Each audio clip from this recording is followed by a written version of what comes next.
The Nerd and Tie podcast is unsurprisingly part of the Nerd and Tie podcast network. For more podcasts from actual play to true crime to witchcraft, go to nerdandtie.com or find an invite for our Discord at nerdandtie.com/discord.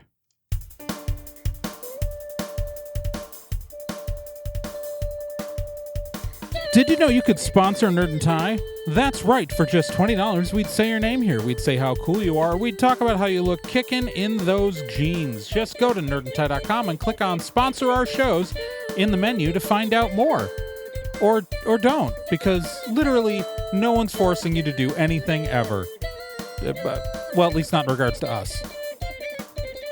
On this episode of Nerd and Tie, we are discussing the Ohayocon situation and everything that's been going down there so far, from the beginning to the current day, which is Sunday, October 8th. We're gonna speed run this for you. That's the show. Welcome to Nerd and Tie, the only podcast on the internet with a dress code. I am one of your hosts, Trey Dorn. Joining me, as always, are Genproc. What up? And back again, stronger than ever, Celeste Startwin. Hi, everybody. We Hope all you exist. missed me. We did. We all did. Some of you will notice that technically we're in October now. This is the October episode. We're just going to do one less episode this year, and nobody worry about it, okay? the timing with stuff worked out funny, and this is where we are. So that episode that came out in September is the September episode. There just was no August one, and we're gonna live our life.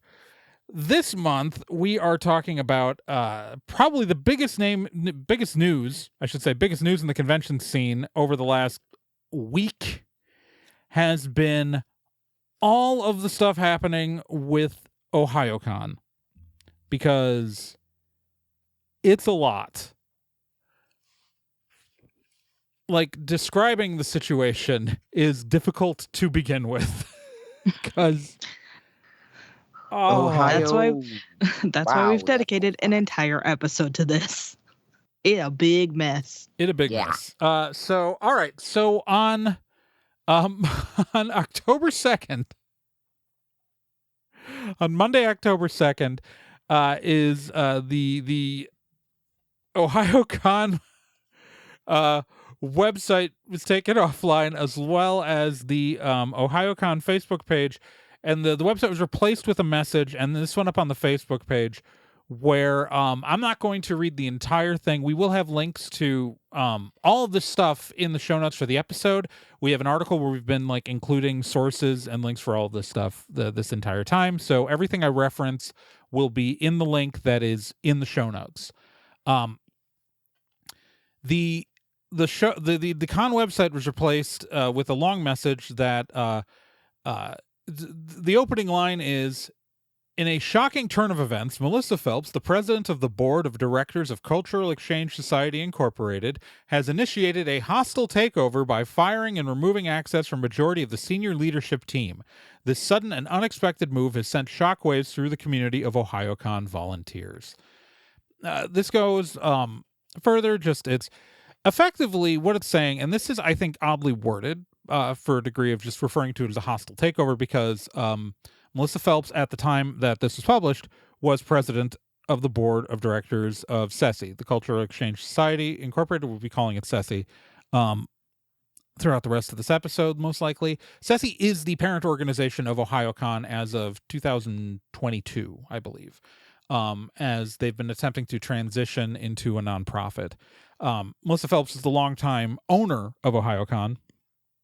There's a weird fact that they're actually, I was doing some research on the corporate structure, and while for a long time there was an LLC that was running the con, there is this window of years between the LLC seeming to be disbanded and the start of CESI, where she appears to have been running the convention without the legal protection of a corporation, which is just wild to me with a con this size. Yeah, I heard that. Understatement. She was a con with basically doing it out of her own pocket, and I'm just like, what? I can't imagine running the liabilities associated with a convention with a 5-figure attendance number, doing that without the protection of a legal corporation. I can't imagine running a 500-person convention without the protection of a legal corporation. That is nuts. That is just wild to me. But so describing it as a hostile takeover, I feel is not necessarily an accurate way to describe it. However, what happened, according to the people, the leadership members of Ohayocon, like the people who the actual department heads of all these things, is that they lost access to their accounts, their email accounts, their actual Ohayocon accounts for that, and at least two people, Cody Markham, who was the convention chair or executive director, depending on who you ask or how it's credited. It was him, as well as, I believe her name is Erin Reinhold, I want to say, who was the marketing head for the convention. These two people apparently, well, Aaron Reinhard was the social media manager. Aaron Reinhardt. So Cody was, I believe, told that he was fired, that he was being let go, and Aaron lost access to things, and then within hours of this post going up, the Facebook page got deleted entirely, or at least taken down, suspended. And so that post on the Facebook page, but the website stayed up for a couple of hours before it got also taken down. Melissa Phelps, who still had control of the official Ohayocon Twitter at the time, and that's going to be a fun conversation later, announced that they have tweeted the following about the situation. Hi, Ohayocon. We have parted ways with our former con chair and social media head after an unapproved change to our logo and brand identity that we were not able to come to an agreement on internally. Thank you for your support. We will be back soon. Aaron Reinhard, who was the social media, the marketing head / social media person, found out that she was fired from this tweet. And classy. Yeah. So this is a really odd turn of events. So the logo for Ohayocon, for those of you who aren't familiar with the con, has long-term had, at least since I think 2008, had a red cross in it, which, by the way, besides being a trademark violation of the Red Cross, is it's illegal under federal law. It's just not legal to use that on things. And Ohayocon has received, since they started using that, at least 2 cease and desist letters from the Red Cross. I mean, this is why you need a Transformers fan on staff at your convention. They could have told you that. Lickety split. That's why you don't have an animation accurate Ratchet toy. So according to the staff, they met to vote on changing the logo. And Aaron Reinhard, who is in charge of the marketing and their design, designed a series of logos. And I've seen some of the design sheets of options that she submitted. And they held a meeting to change the logo. According to the staff, and this is what I've spent a lot of time listening in on the staff. The staff took control of the Ohayocon Discord, and I don't really mean to say took control because, as far as I can tell, Phelps never had control over the Discord. It was completely run by the volunteer staff of the event. So they've kind of taken the Discord. You'll note that the current Ohayocon website, which is back up, no longer links to the Discord on any of their official materials, because the Discord is effectively been taken over by the staff. They according to that, they held a meeting about the logo. They repeatedly invited Melissa and wanted her to come, Melissa Phelps to come, along with the other two members of the other members of the board of directors. I don't know. So Emily De Jesus, I can say words. I have said this name many times, but Emily De Jesus and Justin Nordell, I believe, are the other current members. There was a changeover in 2 of the members of the board of directors earlier this year. I think Molly Phelps, Melissa's daughter, and then a fourth person, both resigned from the board earlier this year, and Justin Nordell was brought in to be their third member. I don't know if this vote happened before or after that change in the board. But the board was invited to this meeting and chose not to attend. In fact, they were repeatedly asked Melissa to come.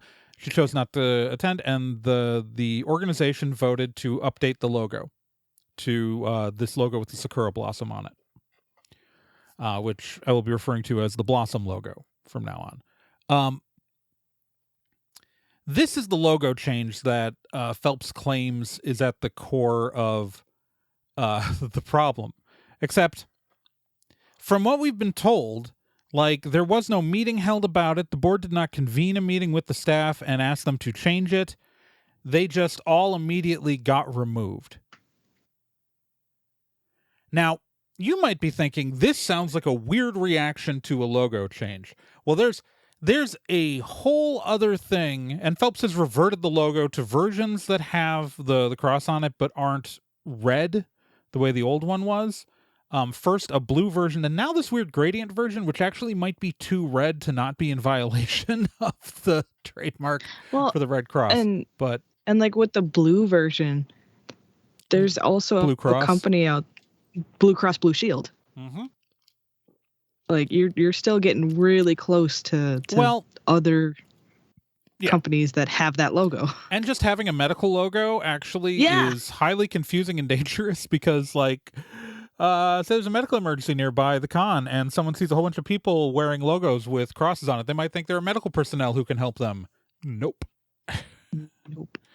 But that's just, someone being reasonable. But there's a thing happening here with Ohayocon staff this whole time that plays more into things than. So here's the thing: there's going to be a degree of speculation here because we cannot be sure because we have not been in any. We cannot be sure of all the motivations. But here's this thing that's been happening with Ohayocon. Earlier this year, a group of the staff formed a workers' organization. It's not technically a union because it's a group of volunteers. You can't form a federally protected union as non-employees, right? But it is still a workers' rights organization. They formed a group called Conventions of Ohio Volunteer Event Network, or Coven. And on March 4th, 2023, the Coven group presented a document to Phelps and other members of the board of CESI. Again, March 4th, listing kind of a set of demands that they wanted for their workers. And again, in the link that we'll be including here has links to all of this stuff. It's pretty much condemning the board paying themselves and wanting like workers to like not have to like move hotel rooms and stuff between nights of the con, and like just effectively asking for, and this was always a negotiable document, right? It's the members of CESI will tell you that, not CESI, the members of the Coven, it's too many C words in this. That was not a euphemism. Like the Coven asks are reasonable, and it's. I'm not saying that that CESI is under obligation to give them what they wanted, but they were making demands, and so that's why a lot of people have been casting this story as CESI and Melissa Phelps trying to union bust. And why some of their defenses would say, well, it's not technically a union, but the spirit of it is because Cody Markham, who had been the con chair, was heavily involved in this stuff. It seemed as them attempting to kind of break this organization of workers. So that's fun.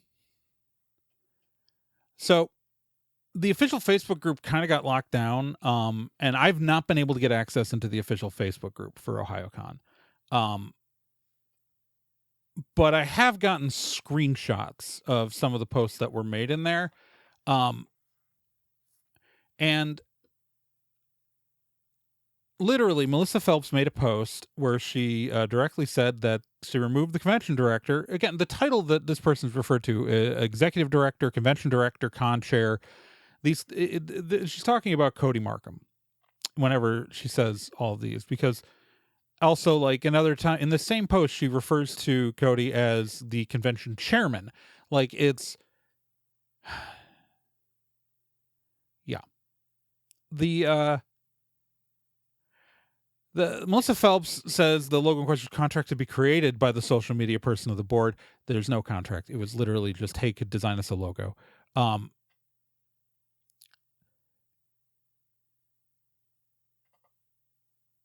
And talked about the logo not being approved by the board and all this. Now, this whole thing doesn't really, and at no point has there ever been an explanation for why the senior staff was locked out of their accounts. And so it's really weird because, and this is going to be important later, that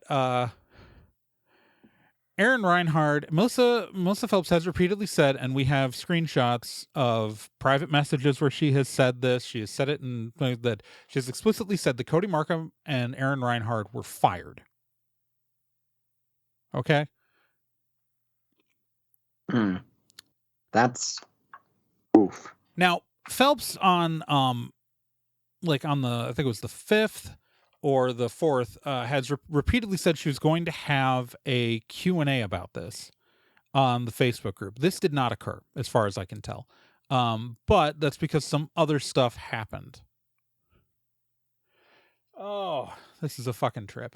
All right, so. Shouldn't laugh, but oh my God. So, she sent, so, in some of her posts, though, she posted, so what happened was that the Coven group went to, well, they brought a list of demands to kind of this 14 points that they wanted, and Melissa Phelps posted her response, and because the thing from the organization was a little harsh and like called the board inept in it, where the workers Coven's set of demands called the workers inept, the entire thing feels like this personally insulted tone. It's honestly, like, reading this thing, it's, I mean, I could have told anybody that, like, if you're going to try to negotiate with someone, insulting them directly and calling them inept was probably not a great way to open it. However, the fact that, like, not a great opening move. No. The fact that, though, that, like, Phelps in response was like, well, I feel insulted by the first paragraph, so I'm just going to deny the rest of your shit. Like, oh boy. It feels childish. The entire thing feels childish. Like, and this is all, like, we're on the 3rd. I'm sorry, the 3rd. She posted the thing about the Q&A happening on the 3rd. Jesus, we are like 2 days into this and all this has happened. Yeah, this is like, oh boy. By the end of the day on the 3rd, the Ohayocon website went back up. Well, with registration was still down at that time. Registration is back up now. And it was a rolled back version of the page, still had the Sakura logo on it. The Blossom logo, I should say. I want to, for later, it's going to be important for why I refer to it as the Blossom logo instead of that. But they eventually have changed the logo to this weird, this awful. The logo they're using right now is awful. The oil spill. Yeah, it's the oil spill cross. It's a bad logo. It's also, like, compressed. That's the thing, is it's so compressed. It's like, so bad. This was, and on the 4th, at least by the 4th, the Ohayocon page went back up. And the Ohayocon staff put up effectively a list of demands. And the Ohayocon staff, so you've got the staff versus CESI here right now. The Ohayocon staff put up this set of 7 demands, which included the reinstatement of Cody Markham as convention chair and the empowerment of Cody Markham to control over contracts and finances. Just their opinion that the CESI's role should be limited.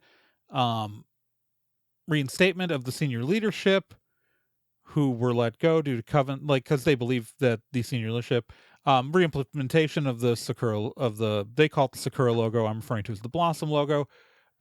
Senior leadership team handling public relations because Melissa was not doing a great job.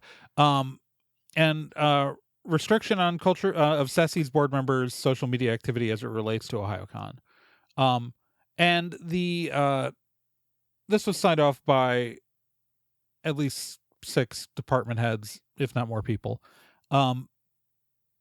And again, and they have said, the leadership said they were willing to negotiate on many of these things. It's just that this was their starting point. Now, this is the 4th that list of demands that we at least saw those. This is when I was finally able to try to email Melissa Phelps for comment on this story, because throughout this whole thing, the Facebook page was gone. I could not get into the Facebook group. I did not want to contact her personal Facebook account because that feels unprofessional, and that would feel like a gross invasion to me.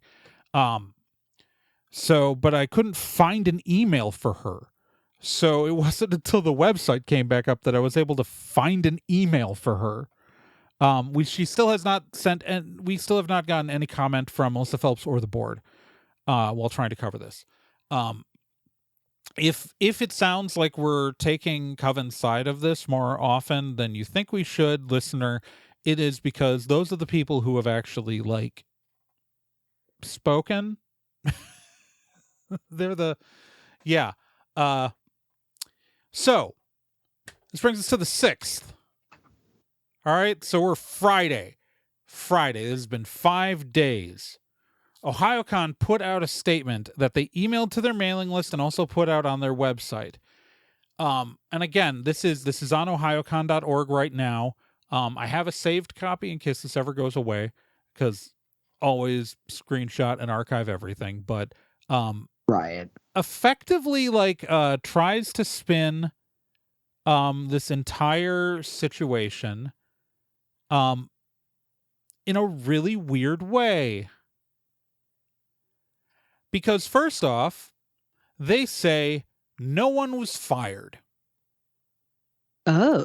This is an interesting contradiction to Melissa Phelps explicitly saying, I quote, "I did fire Cody and Aaron." Well, it's like one of those non-firing firings, Yeah, of course. It's like that non-grain cereal, it's... Additionally, the official statement claims that a well-meaning volunteer, in quotes, sent the Ohayocon logo to the Red Cross to be evaluated. This is not true. The Red Cross independently sent a cease and desist to Ohayocon.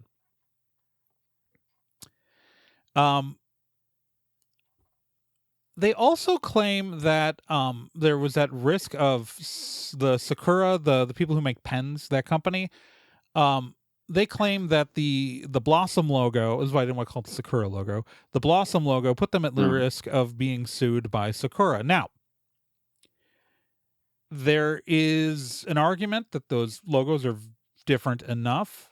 However, that not using the logo could be argued based on that. However, as far as anyone knows, and as far as at least as of Monday, there had been no legal. Nothing was ever brought to the staff about the Sakura Blossom logo, about the Blossom logo being in violation of Sakura's trademark. There is no. If a cease and desist did arrive to Ohayocon, literally none of the senior staff were aware of it. If CESI's board has a copy of something like that, we do not believe that I am under the belief that there was no threats from the company Sakura over this. I do not believe that this is a thing that happened. But additionally, it is strange to say we're not using it for this reason when that reason was never told to the designer or to the rest of the staff about why they shouldn't use the logo. It's almost like there's just a whole bunch of like Gish Gala just being thrown out and changing depending on who's listening. Well, because here's the thing. Melissa Phelps did not write this statement. Okay. Justin did. Okay. Yeah, it's Justin Nordell did, who is the other who's one of the other board members.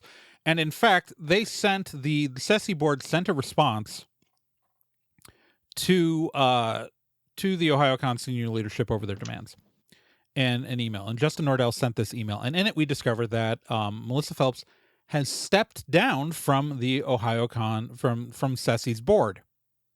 She is no longer a member of the board of directors as of at least Friday. However, she has now been made the new executive director of Ohayocon. Oh. Wow. Okay. Yikes. See, apparently the board's saying, hey, we should like the demand of, hey, the person in charge, our executive director or contra, whatever, should have the ability to actually run things, and not Melissa on the board. The board's decision was, well, Melissa will step down from the board and she'll take over that job. Because here's the thing, in their official statement, they talk about how there's this new executive director job and everyone is available to apply to it, but it's clear from the statement that they have already filled this position. It reminds me of it reminds me of during the drama of before the board of directors was kicked out of Daishokan when like for anyone who's not aware, I was a member of the board of directors for Daishokan years before everything went completely down the sheezer. And we were told that the board collectively had too much power. And then one of the people making that argument was given a position that made him unilaterally more powerful than the entire board together, let alone any individual member of the board. That's what I'm reminded of right now. Yeah, So it's a little different than this. The Daishokan situation was a little bit different. The Daishokan situation is impossible to one-to-one. Oh, it's because it was just such a mess. But I can't help but think of things that I'm familiar with. But here's the thing: like, it's the tone deafness of this statement is just insane to me. Like, it's taking a look at this entire thing, like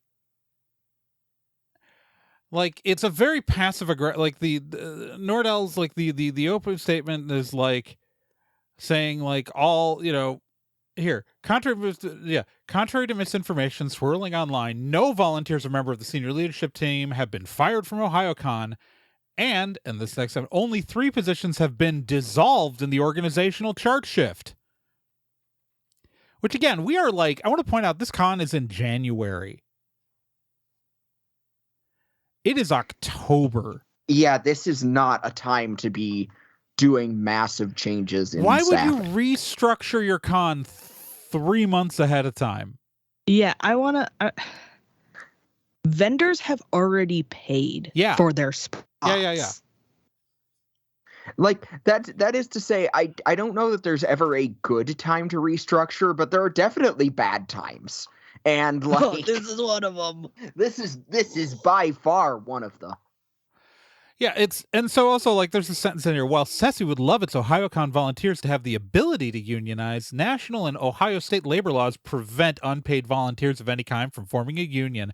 As such, no Ohayocon union has ever or could ever exist, and no, quote, union busting has or even could take place. Like, that's the whole, like, I'm technically not hitting you of statements, right? Like, you're not technically a union, so we can't technically be union busting.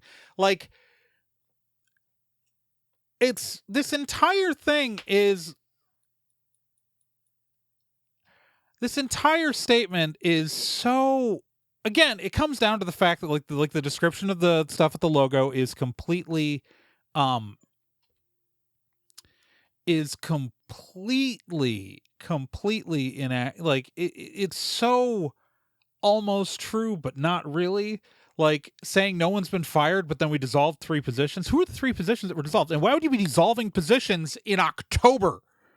Yeah. Are you insane? This is not how you run a convention. Get. But also, like we invite, we couldn't run without our volunteers, and so we invite people to apply. Like, what are you talking about? Like, you have, like, okay, so Coven, as an organization, represents as far as I've been told, like this is an event that needs about 300 volunteers, and Coven represents about 100 people. This is a third of the workforce, including all of the senior leadership, including like the vendor head and like the artist alley head and the video gaming head and all this stuff. Like, these are department heads core to the These are department heads core to the organization of running a con, required to do it.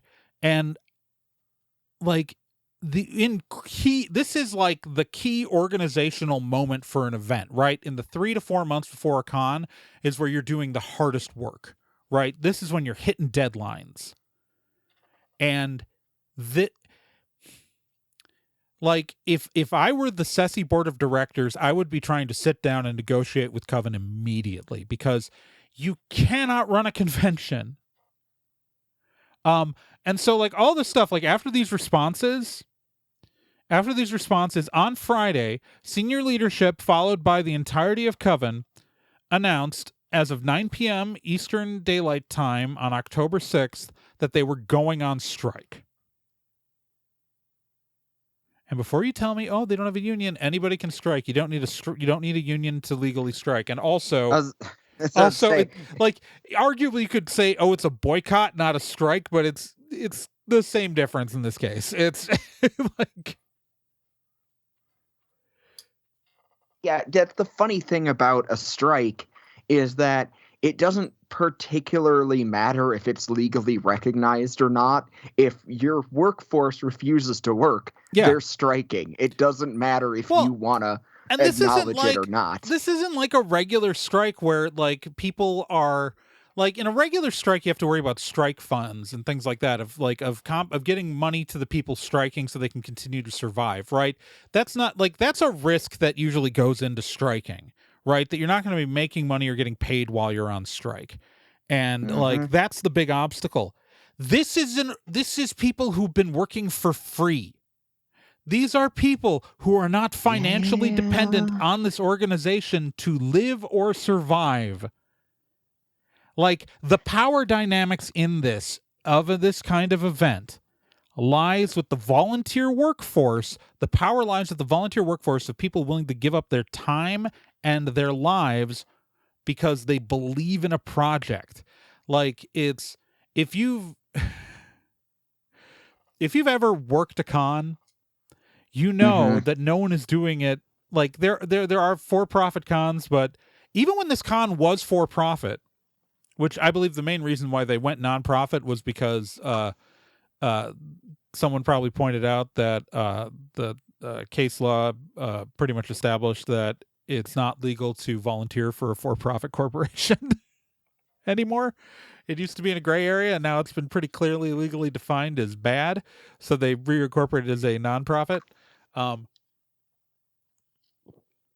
You can't volunteer for a for-profit corporation legally. Yeah, that's so. But these are people who, like, I've had conversation with some of these people, and I haven't confirmed a lot of this stuff, but I know the video game head said that he once had to upfront like $20,000 of his own money to pay for stuff before he got reimbursed. This is a con with a 5-figure attendance. I've run cons like with much smaller than that, and you don't make someone pay for like $500 out of their own pocket. The con gets on that shit. Yeah. Like, that's appalling. I mean, how bad do you have to do in order to piss off the people who are working your con for free? Yeah. Like... And these people, like, I don't know what CESI thinks is happening here, that they think that these people are replaceable, or that they will just come back and fall in line, or that they can run the event without them, because good luck. I don't think that's happening. No. Again, you can't, I don't want to make it a one-to-one thing, but like the parallels are there. The parallels are there, and we have, again, Daisho is a good case study of what happens when you keep burning bridges with all of your workforce. Mm-hmm. Eventually it becomes untenable. Yeah. I mean, it's... Yeah. So, and the weird little coda to this so far today, the latest piece of news is, at least when I checked this afternoon, I don't know when it went down exactly, but sometime within the last day, Ohayocon has taken down their Twitter/X is down. It says the account's deleted, which means they've suspended the account and have 30 days. Like, they can undelete it within the next 30 days, but they have taken down their Twitter. Oh. That's probably fine. Which is weird, because, like, they could have just deleted tweets. You know what I mean? Like, it's not like you're going to stop people from finding all of the critical tweets when they search Ohayocon, you know? So that's weird. Also, they never lost control of the Twitter. I don't want to call it an X. I'm not calling it an X. Elon, go eat a lemon. Yeah, I was about to say, what? Don't even bother with Twitter, aka X. It's Twitter. It's still Twitter. Yeah, it's bad now, but it's still Twitter. This whole thing has been like, literally every day this week has been like me checking in on this story. Like, the only day I didn't update this article was I didn't update it on the 5th, and I didn't update it on the 7th. Maybe the Twitter went down on the 7th. I don't know. I went to the corn maze with my wife. And like, you know, like all three of us have people who are directly affected by this shenaniganery. Yeah. Like, this is hurting, like, people who really do care about it, and it really sucks to see this thing that people care about and how it is just... Well, Ohiocon's been running since 2001. It's one of the oldest conventions in the Midwest. You know, it's anime conventions, I should say. Before somebody jumps at me, it's like, I know, like, when we launched No Brand Con, the only cons I can think of in the Midwest are Anime Iowa, ASEN, and Ohayocon. Mm-hmm. And, you know, it's... I just, with a third of their workforce, including all of the, like, department heads, currently striking / boycotting. I don't see why anyone in their right minds would register for Ohayocon right now. And it's important to note that Ohayocon has a no refunds policy on their registrations. Yeah, it's the most ridiculous policy ever, but, like, it's that there's no, like, you can't even transfer it to a later year. I'd feel so bad for all of the vendors who have already paid for their booths. Yeah. I'm seeing so many messages between artists saying, like, do not attend. Yeah, it's don't even apply to this. Like, it's going to be such a bad show. It's just, and personally, like, as a trained graphic designer, I would love to get into the logo shenanigans, because when you're designing a logo for something, the first thing you do is you check if anybody else has that logo already. Mm-hmm. Or anything close to it. Yeah, like, I don't like the Blossom logo. I'm just gonna admit, like, the Blossom logo I like better than their one that violates federal law. Yeah, I like it more than that. That's my opinion as well. Also, neither of these logos, like, I I don't understand why they're using those logos. They don't make sense to me. Which one? Okay, so the Red Cross, the reason Especially the cross. Oh, that I have one no is idea because why they're using a cross for an anime convention. Their in Ohio. mascot is a nurse. Okay. Their mascot is a nurse. That's why they're using that. And the Sakura is just because they wanted something different, Japanese. Yeah. that was different. Well, and they wanted I've it to be seen... they wanted to keep the red theme, and it would be an appropriate shape to use on a red logo. Yeah.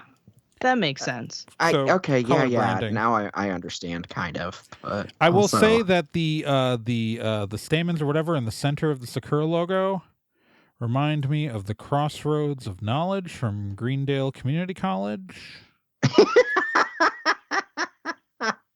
logo. It looks like a butthole. Pluribus anus. Yeah, it looks like a butthole. I'm sorry.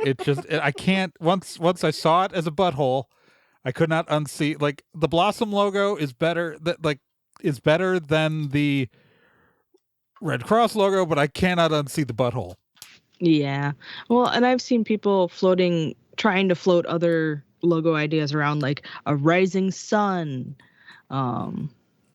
like, because Ohio is spelled like the Japanese word for good morning. Right. Not like the state. Right. Because, that's the pun.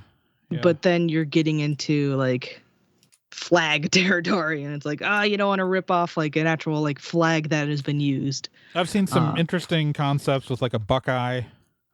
Right? Like, you could go in that direction. Having the nurse, like, there are other medical, like, adjacent implements and, like, symbols that you could use that aren't, like, directly off of an existing, like, medical entity.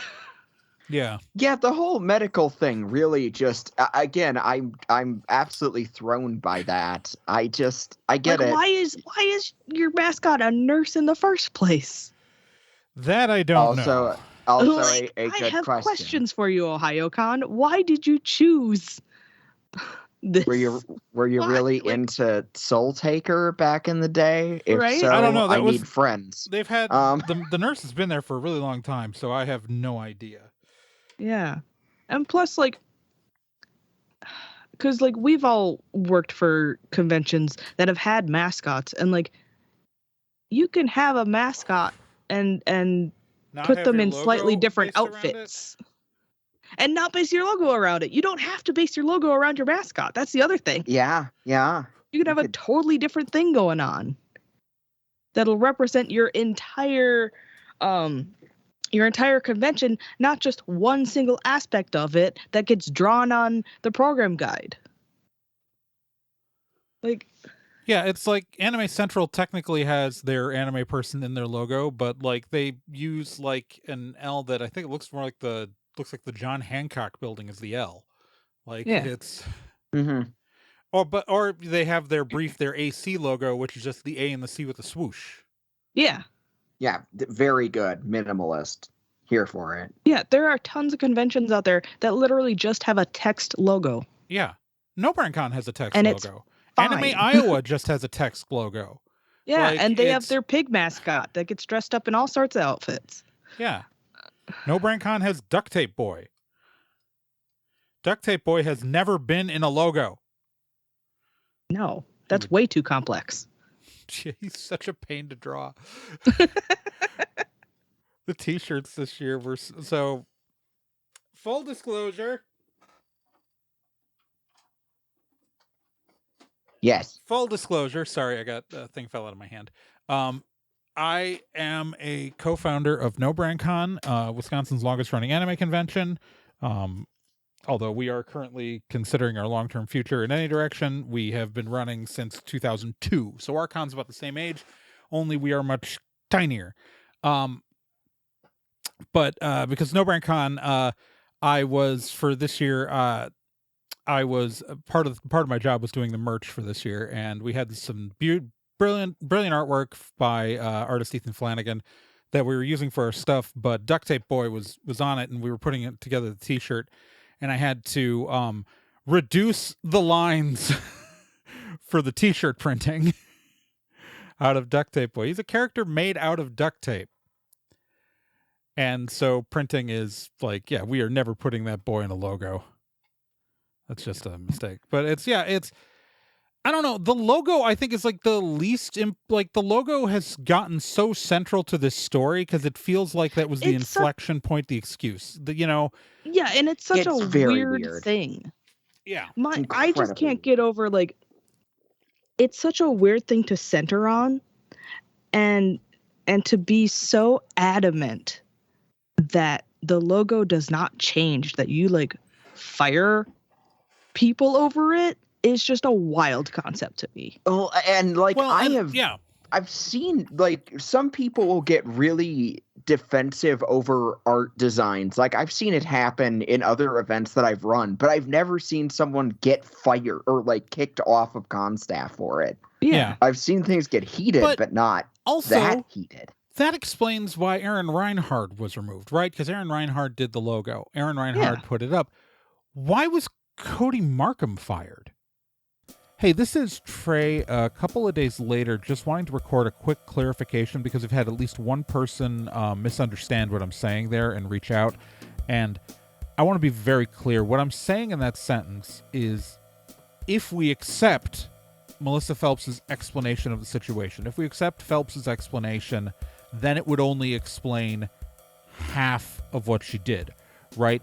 It's in the most charitable reading of what Phelps could be saying, it actually does not explain the removal of Cody Markham.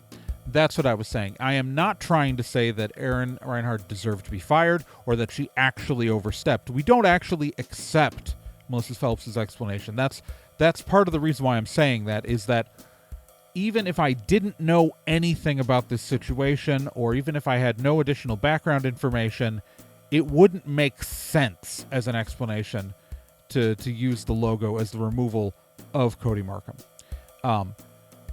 We don't actually accept Melissa Phelps' explanation, and I don't want it to take as an endorsement of her actions or an acceptance of that explanation. We don't believe that Reinhard overstepped or we don't believe that Aaron Reinhard did what Melissa Phelps is saying she did.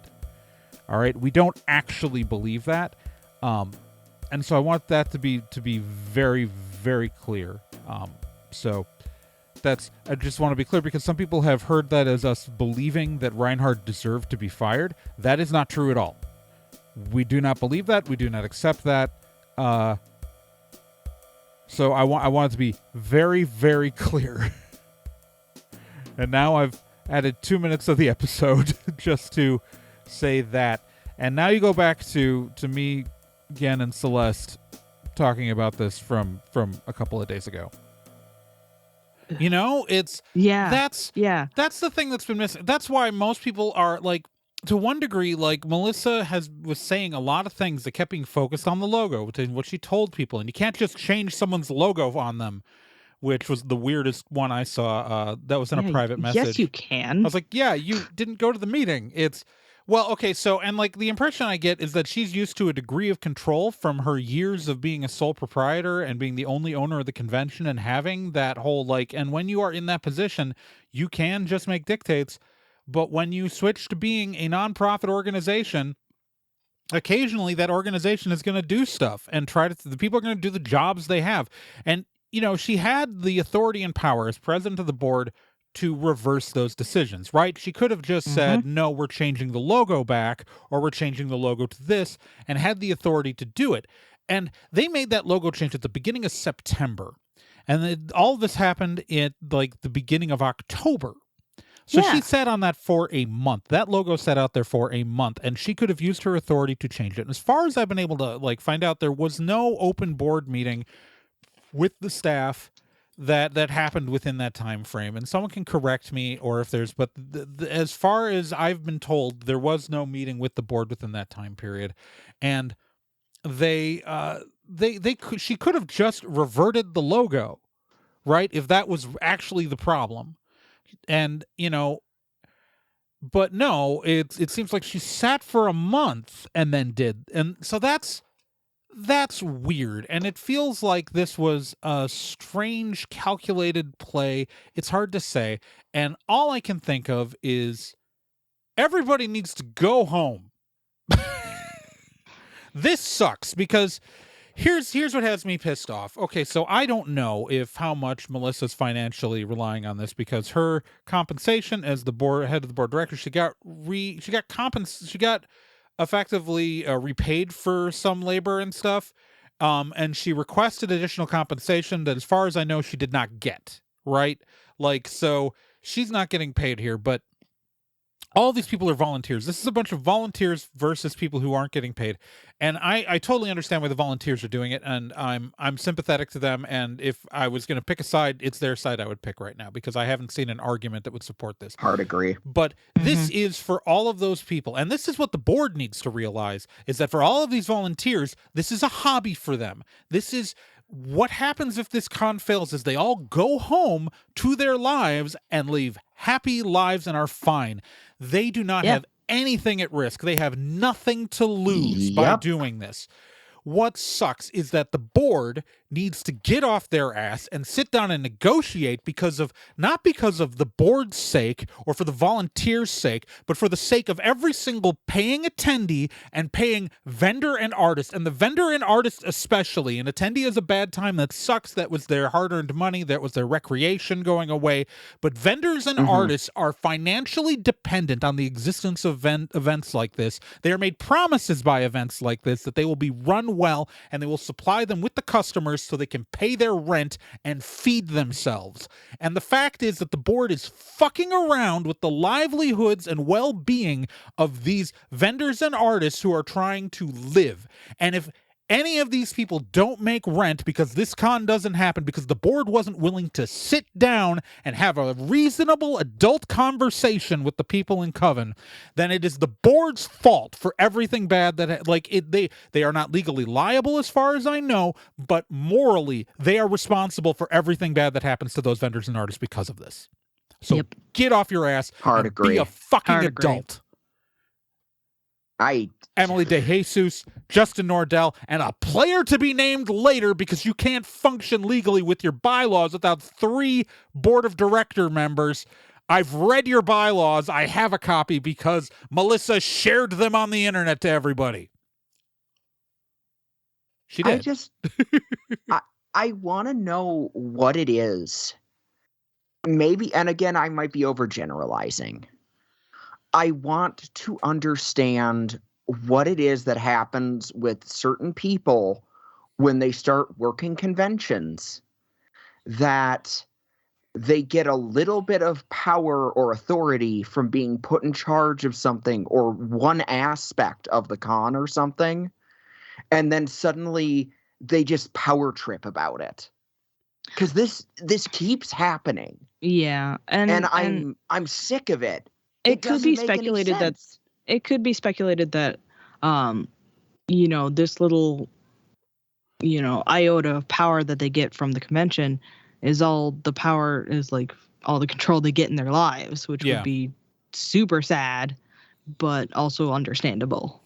I'm about to say I can't rule that out. That feels likely to me, and I don't want to psychoanalyze someone who I haven't met, but I'm so sick of seeing this happen. Yeah. Because I've seen it happen at events that I wasn't staff on, but then I saw people get real weird because of their association with it. I've seen it happen to events I was working on. I've seen very otherwise reasonable people turn into just colossal dickheads when they think they have some modicum of power. And I'm sorry, but if you are running a convention, you have to be doing it because you want to run a convention. This isn't something that's going to make you powerful. It's not something that's going to make you famous. And if the chances are, if people know who you are as a convention runner, then it means you're doing something colossally wrong. That's been my experience anyway. People should not know. If you're doing your job right, people shouldn't know who you are. that's just my take, but Yeah. No, and I think another aspect is so many people come into the convention running thinking that, you know, sorry, I'm fighting with a cat who wants to get up in my business It's okay. while I'm recording this. So apologies if I'm pausing. I'm tossing him off my desk. But there are those out there that think that if they get into like convention running, they're going to make a ton of money off of it as well. And like the three of us know very well that like you don't make very much money off a convention. If No, anything, you lose like, money. you You should lose a be- lot of money. You lose a lot of money, and any money you do make should be going right back into that convention to make it run another year. And maybe you run a convention for over 20 years and you miss your attendance targets and you're reevaluating your event's financial future. yeah.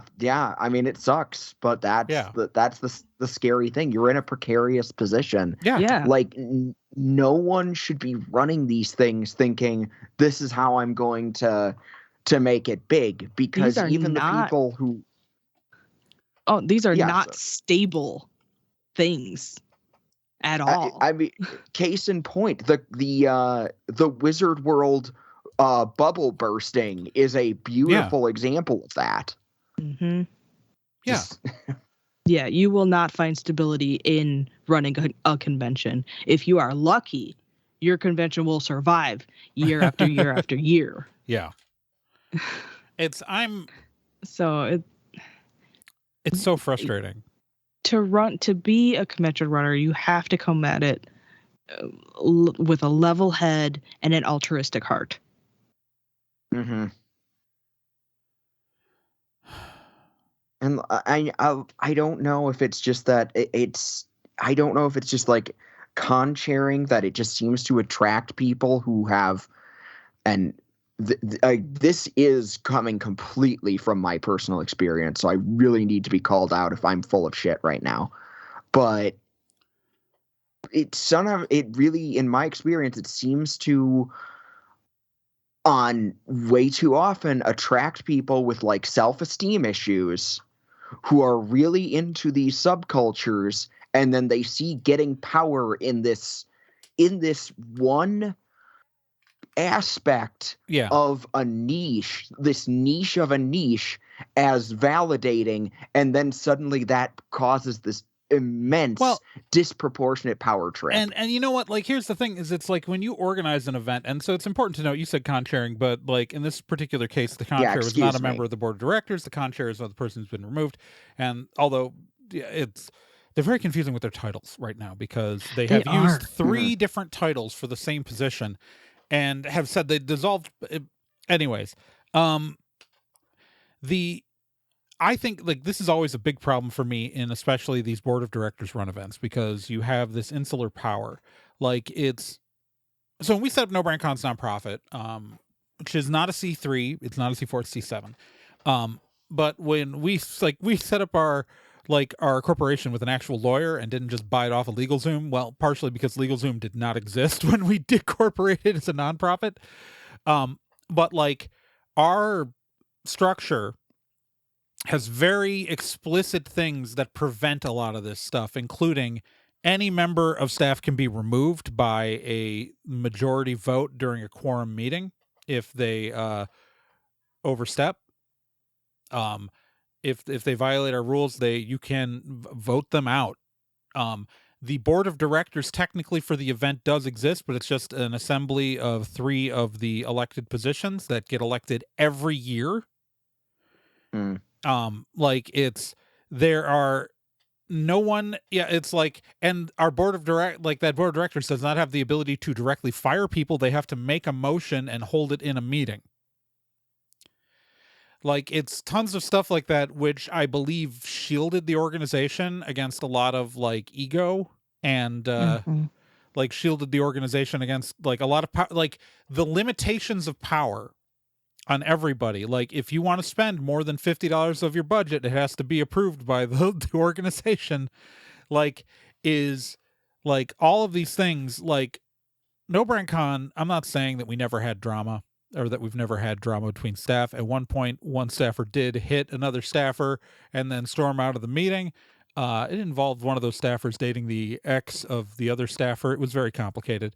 This was like, this is like 2004, I don't think 5. any con doesn't have drama. Right. Yeah, It's for like, sure. this is not saying this is drama free or that we never had anybody who, like, grossly violated, the rules or anything like that. There is a particular individual who was caught embezzling, and those funds were repaid, which is why we did not press charges. But that person was permanently expelled from the organization.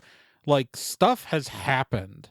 Like, this is not like, I'm not saying we were some perfect golden organization when it comes to that, but we overall did not have to deal with this, like, of a person who is exercising or hoarding power or anything like that, because I believe that organizationally it did not allow someone like that to thrive. And that's why I don't like these board of directors run events. I mean, I guess, like, if you're running a nonprofit that is large enough, it may be a necessity, but it may be a necessity in this situation. However, clearly they needed the only way to remove someone from CESI's board of directors is for the rest of the board of directors to vote to call a vote and vote within the board of directors to remove them.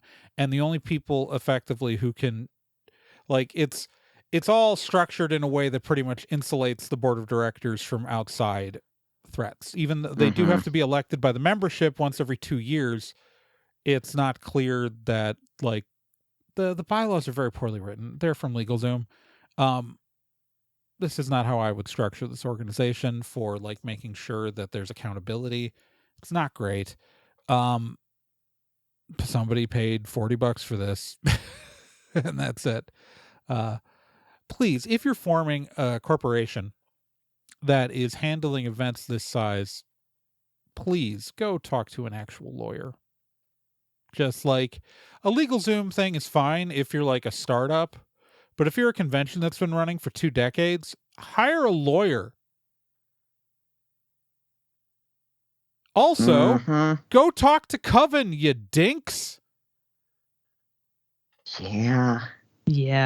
Like, if they're going to try to run this thing without like a third of their workforce, without the key members of their workforce who know how things actually work. Like, institutional knowledge is so important in events like this.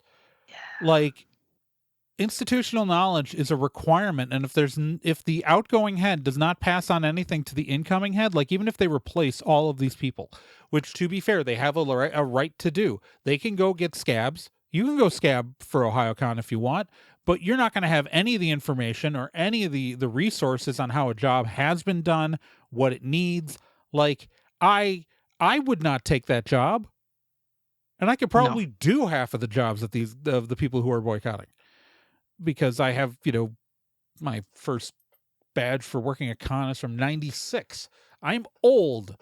There is gray in my beard. So yeah, it's if Sally, don't scab. Yeah, it's that simple for me. So yeah, so CESI needs to sit down with Coven and get this shit figured out. And the power lies with Coven right now. Because, again, they don't have anything to lose. They could all just go staff MatsuruCon instead, which is another convention in Columbus. Like, it's not like you're the only game in town. You're just the oldest game in town. Yep. And by the way, MatsuruCon exists because of a staff fracture 17 years ago or something like that in Ohayocon. Because of people mad at Melissa Phelps. So, and before people say, oh, they should just go start their own con, manpower is not the only resource you need to start a con. It's just, Yep. God, no. I Yeah. wish. yeah. So, I don't know. You guys have anything else to say on the topic? This has been an hour really. so far. Be realistic about things. Staff cons, because you like staffing conventions. You're not going to get famous. Yeah. Staff cons, like, to make friends. Yes, that's a great reason to Mhm. staff cons. You know? Staff Great, cons perfect because reason, you actually. believe in the community that we're building and want to nourish and Right? help it. Or like you want the experience of like leading groups and Mhm. working in a semi-business format. Just getting like, because heck, for No Brand Con, we were able to use a I don't know if it was technically a loophole or anything, but we were able to basically like get Trey, you remember the workforce credit thingy? Oh, yeah, that wasn't a loophole. That was just completely following the rules. So yeah, like we when we ran in Eau Claire for years, we qualified for the service learning at the university where That's what it was because we called. were our nonprofit, which we are qualified as like volunteering for us, qualified for the service learning requirements because we were a community event, an activity that benefited the local community. Yeah. And so Yeah. people working for us got their service learning credit. Yeah, I signed off on a lot of those. Awesome. But anyways, so yeah, effectively though, if you are trying to run a con, so you feel like you have some power in your life, please just get therapy instead. Yeah, And, just please get therapy. And don't use a convention as an excuse to build a petty kingdom because it's an easy way to hurt a lot of people. Mhm. It's including yourself, honestly. Like, that's the shittiest. So there is basically a 100% track record of that failing. Yeah. Like, you're not going to be the special one. It's always going to blow up and hurt way more people than just you. And grumble. I'm definitely coming at it from the other angle. I'm, as someone who's lost regular events that my spouse and I attended to do artists. Yeah, it really frickin' sucks not having income that we were counting on. You know, you are absolute, whenever like these conventions go down, that's just it. It hurts so many people when these things go up like that. Yeah. Yep. All right. With that, I think it's time to wrap up. We're not going to do the Vomit Head Steve challenge, but I'm going to read out the names of the Hall of Awesome. Ooh. So, the members of the Hall of Awesome are as follows. Arkham Zero, Rena Innocenti, Cheesy McDamn, Krista, Slithery D, Shameless Otaku, The Random Ramblings Man, Corefan, Capito, Chris Graham, Millisaurus, Paper Godzilla, Cavsy, The Minnesota Librarian, Sean Orange, Keith Shizuo, Sakura Sunset, Joel Kreisman, Patrick Delahanty, Wonderland Hearts, and Megsy Sass Council. If you want to know how to get into the Hall of Awesome, I guess go back like 5 episodes or something. We haven't been doing the challenge the last 2 episodes, so why should we continue to do that now?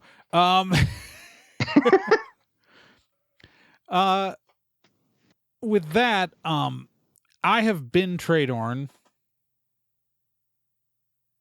I will be Genproc. And I'm going to be an even better Celeste Star Twin. Heck yeah. And I'll remind you that you can always support the show financially by sponsoring episodes by going to nerdhead.com, clicking on sponsor our shows, or you can contribute to, I've got a Patreon at patreon.com/TRAEGORN. Celeste has got a Patreon at patreon.com/Celeste is best. And Gen sells stuff online as Cryptid Arcade on Etsy. What's in the store right now, Gen? Let me bring it up and pick a listing. Beans. I'm not logged in on this computer. There's spooky stuff. Spooky neat stuff. Cool Yeah. stuff. Do you, You could need buy a, do you need and a, take a home huggable and cuddle. plushie of the Flatwoods monster? Or the Jersey Devil. Or the Or Jersey the Devil? Fresno Nightcrawler. Fresno Nightcrawler is Oh, a great leggy boy. Yep, little pair of Go- One of my pants. favorites. Just go to The Cryptid official Arcade on cryptid Etsy. Vibin. Or just go to my website, cryptidarcade.com. Yeah, do that. Remember, you can follow the show on social media. We are at Nerd and Tie on Twitter, on Tumblr. We're nerdandtie.tumblr.com. We are on Facebook at facebook.com/Nerd and Tie. And remember, you can follow this and all of our shows on the Nerd and Tie Podcast Network at nerdandtie.com. It's .com. And there's a lot of great shows, including Cool and Unusual Punishment has just started a new series called The Chosen. It's really Just good. Chosen. It's really good. It's about the spiritual abuse that happened at Valley Brook Church in Eau Claire, Wisconsin in 2015. And it's fascinating to listen to. There are 3 episodes in when we're releasing this, and it's just great. Or their previous series, Lugenbild, was also great. Just check them out. Nerdandtie.com. You can find that and all the other shows. And remember, in your hearts and your minds, in those places that you are in the darkness, in those rare moments where you stand up and you see a light shining above you, remember, run. Just start running. Just start run. running. Just start running. Don't look back. Get Don't- out of there! Get going. Get Got- going. get- You got Don't- places to be. Don't wait. Don't wait. If you're wearing heels, take them off. Take those shoes off and run. Oh, yeah. If you stop, you're dead. Yeah. Just keep going. Pretty much. Yeah. Just keep going. That light's Don't look not a back. good thing. Don't go into the light. The Nope. light's bad. Keep on spocking in the free world? God. Oh yeah, and subscribe to us on Apple Podcasts and Spotify. I guess that too. If you want to. If you don't want to, then don't. Because remember, we're not making you do anything. Us specifically. Someone in your life might be making you do something, but we specifically, the Nerd and Tie podcast, Gen Proc, Celeste Startwin, and Trey Dorn are not making you do anything. We are not in charge of you. I refuse to be responsible for your actions. Do not blame me for any of this. I guess. I started watching the live action One Piece, and I learned from that telling people do what you want is the best way to get them on your crew. So, yeah. Yeah. Yeah, remember when we used to be able to talk about things? When we used to break news. Well, we did. We just used to be able to We talk just about did. like fun stuff instead of having to Yeah. break news. Yeah. Let's all run away together.